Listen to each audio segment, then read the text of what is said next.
Salut. Alors un bilan, 3 victoires, un nul. C'est donc plutôt pas mal pour les clubs français. Malheureusement, on va commencer en parlant de quelque chose qui n'a rien à voir avec le foot. C'est le match Nice-Cologne, avec les incidents inadmissibles qui ont eu lieu dans la tribune, avec des supporters de Cologne qui ont traversé la tribune d'honneur pour aller en découdre avec le COP niçois. Où sont les forces de l'ordre? Où est l'organisation? Où est la sécurité? 2 blessés graves, un mec qui a pris un coup de couteau, un autre qui est tombé, et qui est en urgence absolue. Voilà, 2 ultras du PSG, qu'est-ce qu'ils foutaient là? Ils étaient venus là pour chercher la merde quelque part, on peut dire qu'ils l'ont trouvé. Alors ça, ajouté aux incidents avec les supporters marseillais hier à Tottenham, on peut pas dire que l'image donnée soit très bonne, et ça me paraît quand même autrement plus grave que ces histoires de char à voile. Perso, le match a commencé avec beaucoup de retard. Et voilà, Cologne a ouvert le score, Nice a égalisé sur penalty et n'a, comme d'habitude, pas eu les ressources pour l'emporter. Mais voilà, c'est un match qui va, je pense que les supporters de Cologne ont effectué leur dernier déplacement, au moins cette année,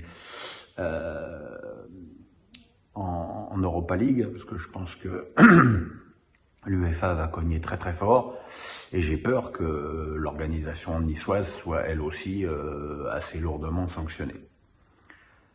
Alors évidemment, comme le match a eu beaucoup de retard, et qu'il y avait 3 matchs sur RMC, et que j'ai pas RMC sur tous mes écrans, vous voyez, je vous raconte un peu ma popote, c'était un cauchemar pour regarder cette soirée.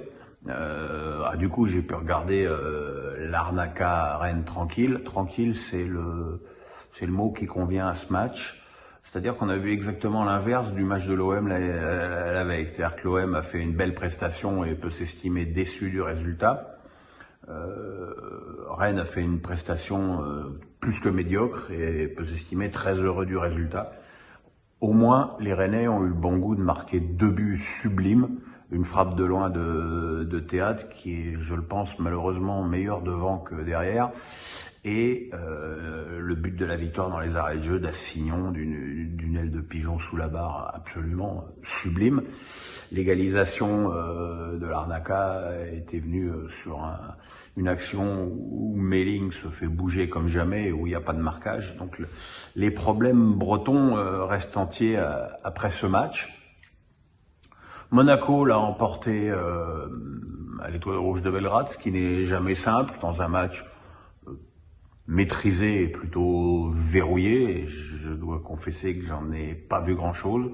Mais finalement, la belle histoire, la très très belle histoire, c'est la victoire de Nantes dans les arrêts de jeu, elle aussi, contre l'Olympiakos, une équipe de Nantes où Antoine Kombouaré avait mis son équipe type, et son équipe type qui a prouvé que le club était totalement involved, comme disent les Anglais, parce que je investi dans cette Coupe d'Europe. Voilà, c'est un match où il y a eu un engagement physique de tous les instants, auquel d'ailleurs l'Olympiakos a bien répondu.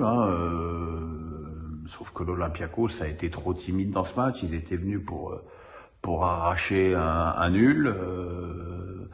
Ils étaient déjà un peu dans les embarras avec l'ouverture du score de Mohamed, qui est pas maladroit devant le but, sur un super service de Ludo Blas.